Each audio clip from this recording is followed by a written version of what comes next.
The Travels and Adventures of Little Baron Trump and His Wonderful Dog Bulger.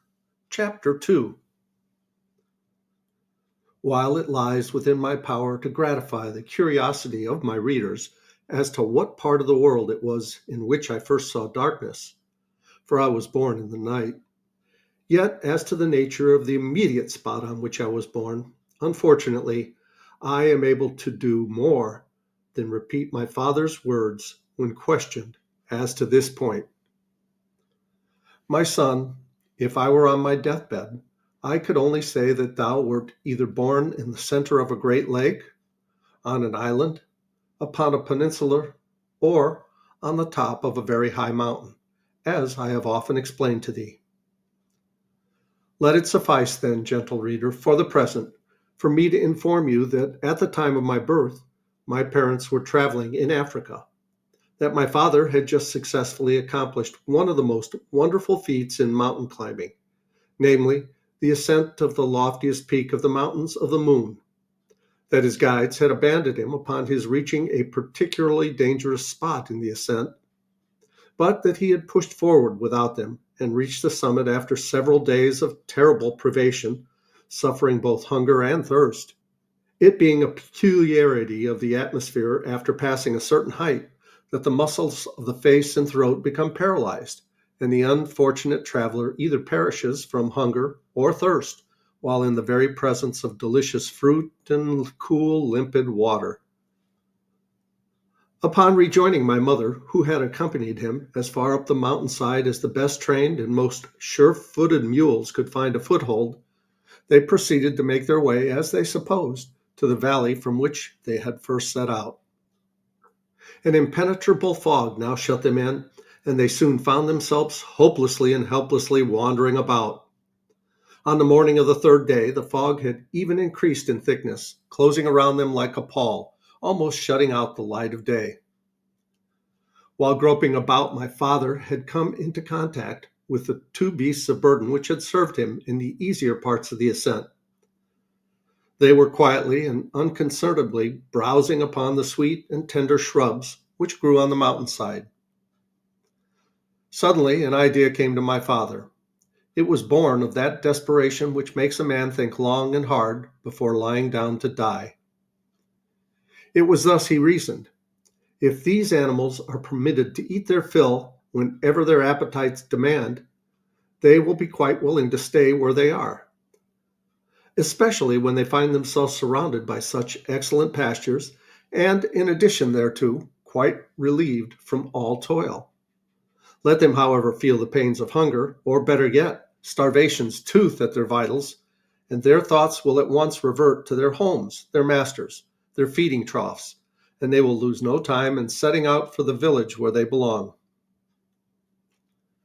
With the energy of despair, my father hurriedly bound a piece of canvas over their mouths so that they could neither graze nor drink, and awaited the results of his experiment with bated breath, for the tears and groans of my poor mother, whose strength was fast ebbing away, smote him to the very soul.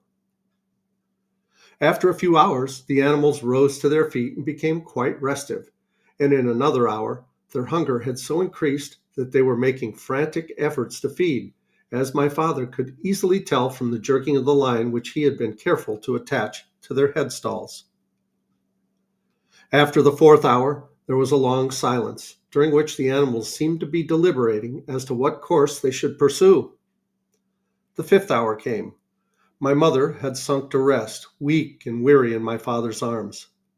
Suddenly there was a tightening of the guiding lines. Gently, my father aroused his sleeping mate, whispered a few words of comfort. Again, the lines tightened. My parents were now on their feet, peering into the depths of the impenetrable fog which shrouded them about and made them even invisible to each other. Hist! The animals moved again, with a sudden impulse as if their minds had at last solved the problem which had been bewildering them for several hours. The beasts, with violent snortings, turned from the spot, pushing through the shrubbery and causing my parents to face quite about. Evidently, there was a complete accord between the conclusions reached by their intelligence or instinct, for not once did they pull apart or come to a halt, except when restrained by my father, and thus my dear parents were saved. All that day and part of the next did they pursue their dreary way. The fog at last lifted, and it was at once apparent to my father that, although the animals were guiding them toward human habitations, yet it was not the land he had quitted upon starting out upon the journey to the mountain peak. The path now became so plainly visible that my father removed the improvised muzzles from the two animals and allowed them to satisfy their hunger, which they proceeded to do with the keenest relish. So worn out was my mother that she sank helpless to the ground. Refreshing her with a draught of spring water and the juice of some wild grapes, my father hastily prepared a bed of soft foliage, upon which they were both glad to throw themselves after their long and weary tramp. They had soon fallen into a deep and most delightful sleep. How long they lay on their leafy beds, wrapped in their refreshing slumber, they knew not. It certainly was for many long hour, for when they awoke, hunger was gnawing at their stomachs. Fain would they have at once proceeded to gather fruit, had not their ears been suddenly saluted with the most extraordinary noises. They rubbed their eyes and looked about and at each other, deeming themselves the sport of some merry jack-a-dreamer. But no, they were wide awake and in full possession of their senses. Again, the strange sounds are heard, and this time they are nearer and clearer.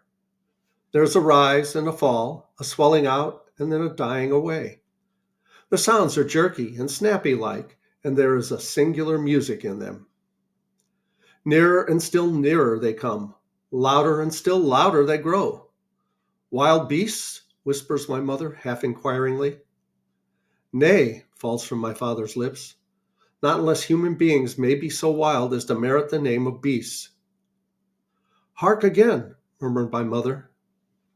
There was no mistaking the sound any longer, for like a chorus of many voices, shrill and piping, deep and grumbling, soft and musical, harsh and guttural, yet all in a sort of rude and wild harmony, mingling in one mighty strain, now low and scarcely audible, and now breaking out with a fierce and seemingly threatening vigor. The singers, chanters, howlers, or what they might be, rushed into the valley below us in a wild and yet half-regulated disorder. They were human beings in savage garb, with painted faces and clubs swung lightly across their shoulders. Whether pausing or advancing, they still kept up their wild and mysterious chant, choppy, jerky, and snappy for all the world like 1,000 people who had just drawn plentifully from 1,000 snuff boxes. Save me, husband, cried my mother with pallid face. We shall be put to some awful torture by these wild children of the forest. A smile so gentle and yet so calm that it could not fail to be reassuring spread over my father's features. Never fear, said he. I know them. I've been seeking them. What has been denied many a traveler stronger and bolder than I has been accorded to a member of the Trump family in the most miraculous manner. When we return to Europe, every monarch, every learned society will hasten to bind a medal on my breast. For, dear wife, your husband is the first white man to enter the land of The, echoed my mother, leaning forward and grasping her husband's arm. Melodious sneezers. Melodious sneezers, repeated my mother with wide-opened eye and amusement seated in every feature. But she could get no further. To my father's infinite amusement, she fell a-sneezing most violently. In such rapid succession did the sneezes flow that it sounded exactly like a diminutive engine under full headway. At last, the fit seemed to have passed. But in vain. She could not reach the second syllable.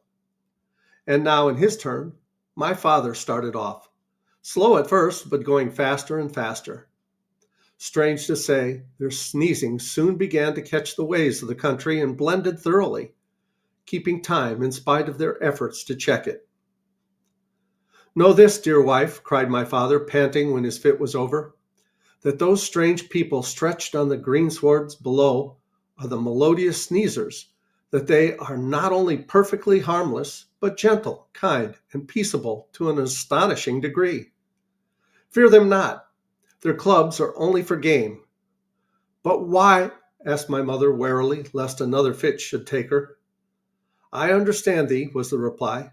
Listen, know that in this valley and in the greater ones below, the air is always filled with myriads upon myriads of insects of infinitesimal size. Only the strongest microscope can give proof to your sight of their actual existence. For countless generations, these peaceable barbarians here have been subjected to the tickling sensations which you and I have. Again, my poor parent fell a sneezing in regular and musical cadences, up and down, deep and shrill, now fast and faster, now slow and slower, until silence reigned again. Just experienced, resumed my father, until it has rendered the effort of sneezing quite as easy as breathing, and taking advantage of the results which they soon discerned could not be avoided, these children of nature were not slow to lay aside their usual speech and literally talk by sneezes.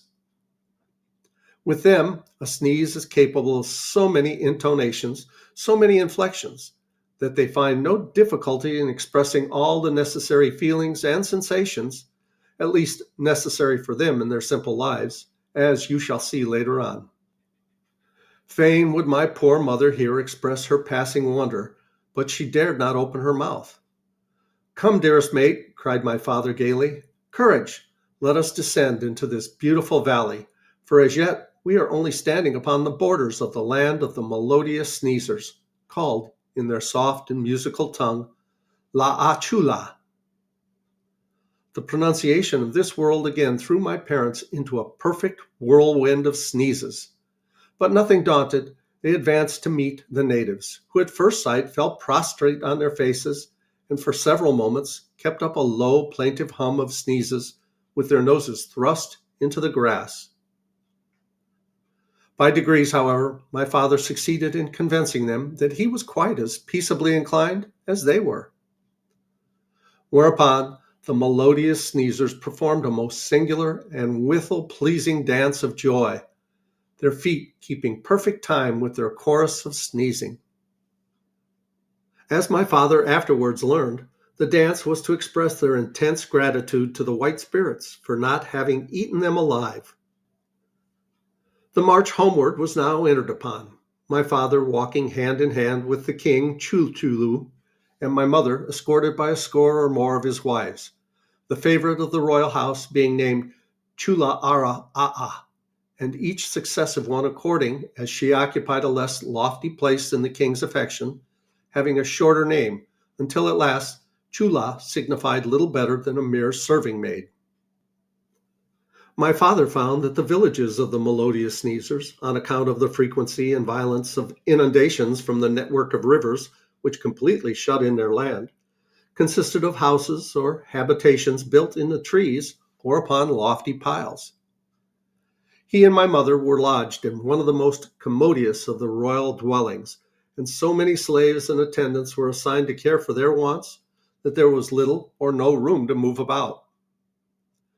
To their great sorrow, my father proceeded to dismiss several hundred in order that he might get close enough to my mother to converse without hollering, and then sent word to King Chuchulu that both he and my mother would need at least a week of perfect rest and quiet to regain their health and strength after their terrible sufferings on the slopes of the mountains of the moon. And we'll start on chapter 3 in the next video. Please like, subscribe, leave a comment below. Thanks so much for watching. I love you guys. As Tigger says, ta-ta for now.